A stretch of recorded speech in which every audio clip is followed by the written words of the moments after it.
kandidat yang didukung juru kampanye.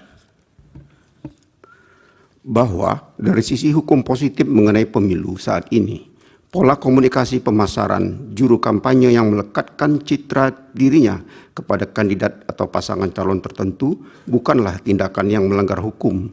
Namun, endorsement atau perlekatan citra diri demikian sebagai bagian dari teknik komunikasi persuasif potensial menjadi masalah etika manakala dilakukan oleh seorang presiden yang notabene dirinya mewakili entitas negara,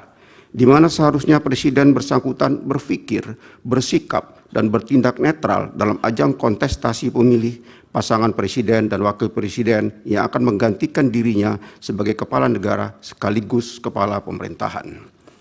Bahwa kedudukan presiden di Indonesia sendiri menurut Mahkamah memang dilematis antara posisinya sebagai kepala eksekutif atau pemerintahan hasil pemilihan umum, sebagai kepala negara simbol kedaulatan negara, sebagai kader dari partai politik yang mengusungnya dalam pemilihan umum,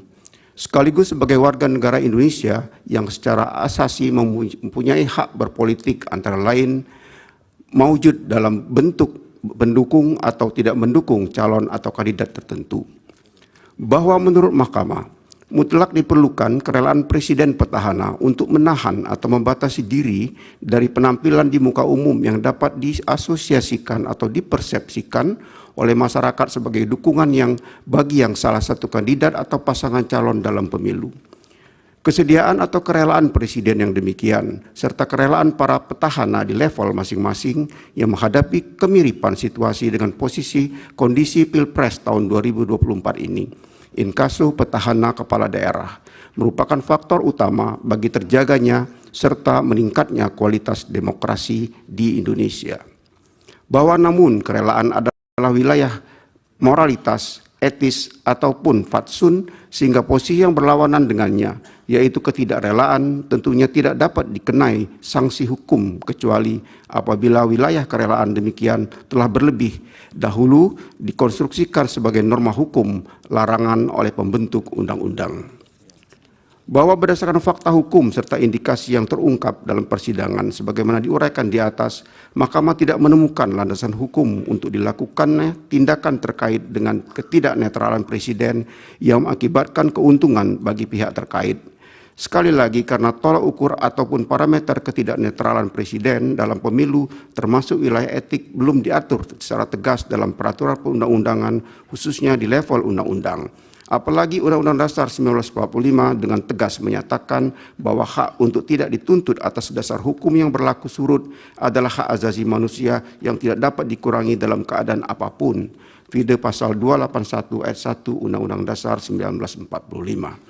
Bahwa terlepas dari anutan asas legalitas demikian, Mahkamah menegaskan perlu perubahan paradigma mengenai netralitas kekuasaan eksekutif demi mewujudkan pemilihan umum yang jujur dan adil sebagaimana amanat pasal 22E ayat 1 Undang-Undang Dasar 1945, pasal 22E ayat 1 AKUO dengan tegas menyatakan bahwa pemilu dilaksanakan berdasarkan azas langsung, umum, bebas, rahasia, jujur, dan adil.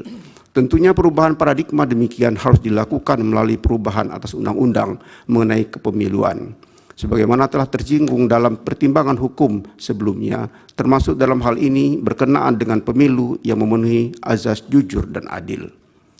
Bahwa setelah Mahkamah mencermati fakta hukum mengenai latar belakang program Bansos yang merupakan dalam persidangan terutama dari dalil permohonan, pemohon serta keterangan menteri-menteri yang dipanggil Mahkamah, Mahkamah menemukan indikasi ketiadaan antisipasi presiden dan dampak kunjungan dan pembagian Bansos terhadap fairness pemilu presiden dan wakil presiden tahun 2024.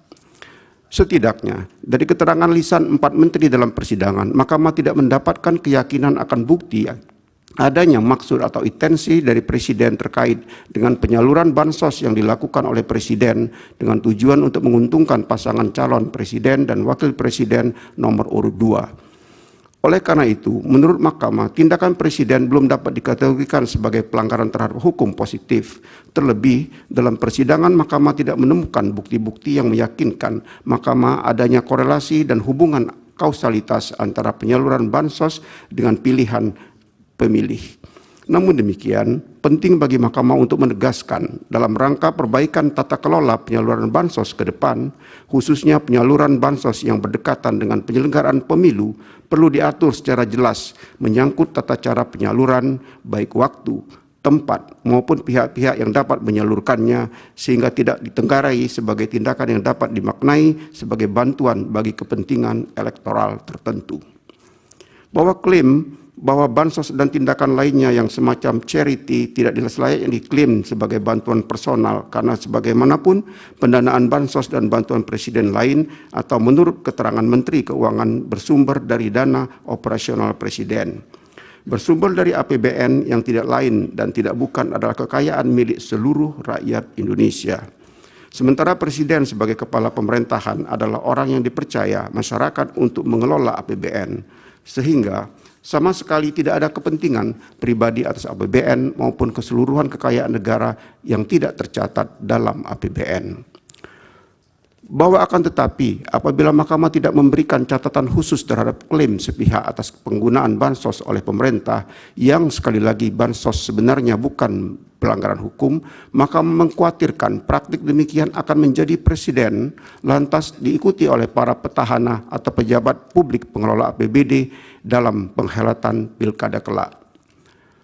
Bahwa pemberian dukungan dari seseorang kepada keluarganya, inkasu dukungan politik, adalah hak konstitusional yang dilindungi oleh setidaknya pasal 28E ayat 2 Undang-Undang Dasar 1945. Akan tetapi, hak tersebut termasuk hak asasi manusia yang dikurangi dengan undang-undang. Dalam situasi tertentu, Undang-Undang Dasar 1945 memberikan pembatasan justru agar kebebasan pemenuhan hak konstitusional tersebut tidak membentur, merugikan, atau menjadi sumber nestapa bagi pemenuhan hak konstitusional orang lain.